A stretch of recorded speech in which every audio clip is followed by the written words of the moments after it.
Hey everybody, how the hell are ya? I'm reminded of that Chris Ledoux song about being it's 40 below and I don't give a bleep because I got a heater in my truck. Well, it's not quite 40 below, but it's what are they saying? Minus 27 with the old wind chill. Yippee-ki-yay, mofo. Yeah, welcome to Canadian winter.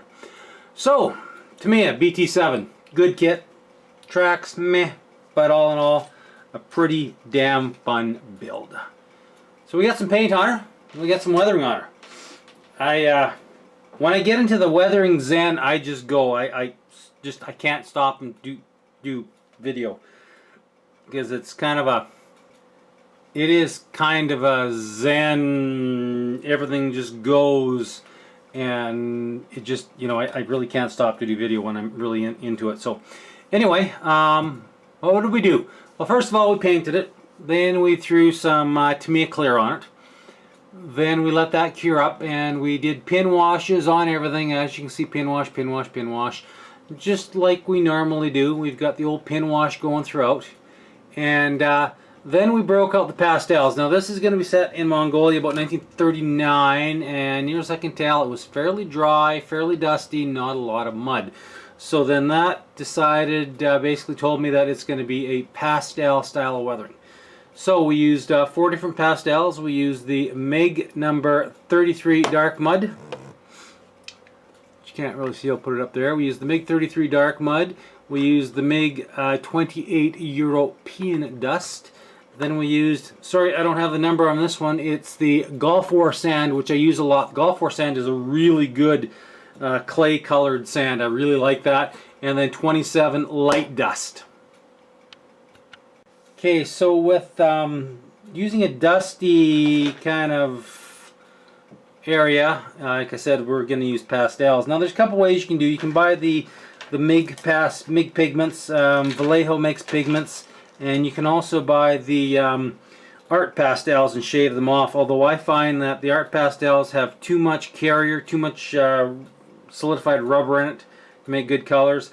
I don't like the Vallejo colors. I don't think they're as good as the MIG. So unfortunately, spend a little bit of money on the MIG. Yeah, I can't believe I said that, but yeah. So think about where things are going to get dusty. You know, we did a lot of dust underneath the fenders, the road wheels, the top of the fenders, the front of the fenders, the front of the driving wheels, all this blah blah blah blah blah, and all the rest of it. Basically, just take a look at your vehicle next time you go down a dusty gravel road or whatever or something. See where the dust settles. Remember, it's good up in the fenders, behind here, in the back, and all that kind of stuff. So basically all I did, I just used a very inexpensive number 2 brush like this. You just open up the pigment, put a little bit in, and start scrubbing. Scrub, scrub, scrub, scrub, scrub. And now work dark to light, and work up top to bottom to top. So what I mean by that is, the dark mud was the darkest color, and I kept that low into the chassis, a little bit around the running gear, underneath here, back under here, and just a little bit deep in the crevices. So you want to lay down that one. Then we're going to move up to say something like the European dust. We're going to lift that up. We're going to pretty much do everything with the European dust. And then we're going to go for the Gulf War sand, and we're going to dust that in.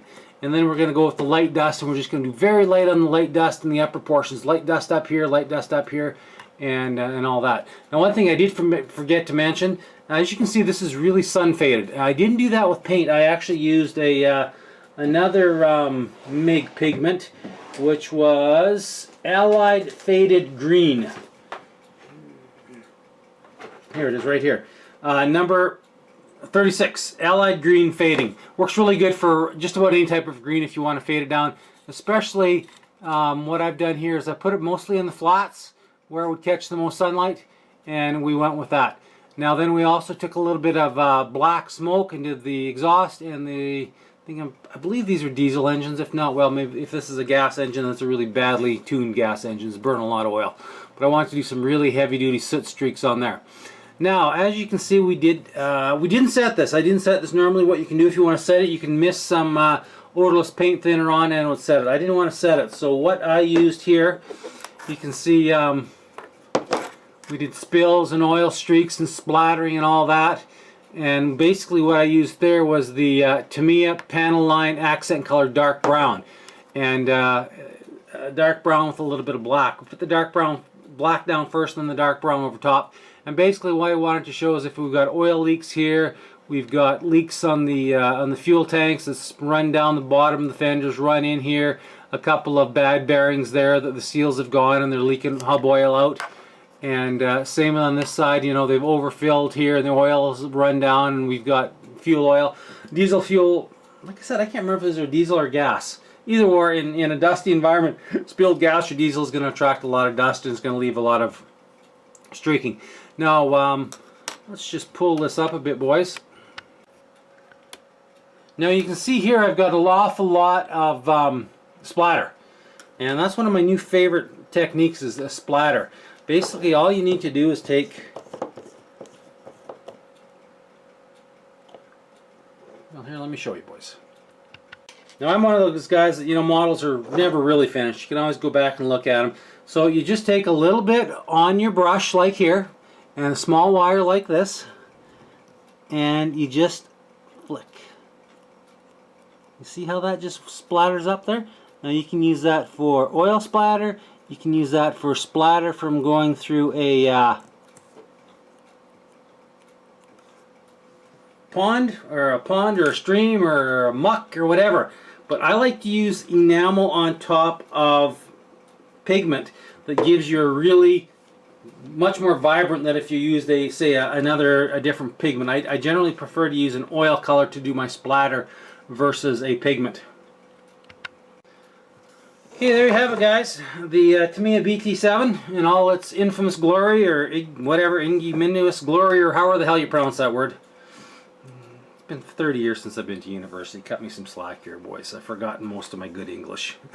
The people I work with, yeah, they don't know so good English. So anyway, here you have it, boys. The Tamiya Bt7, highly recommended.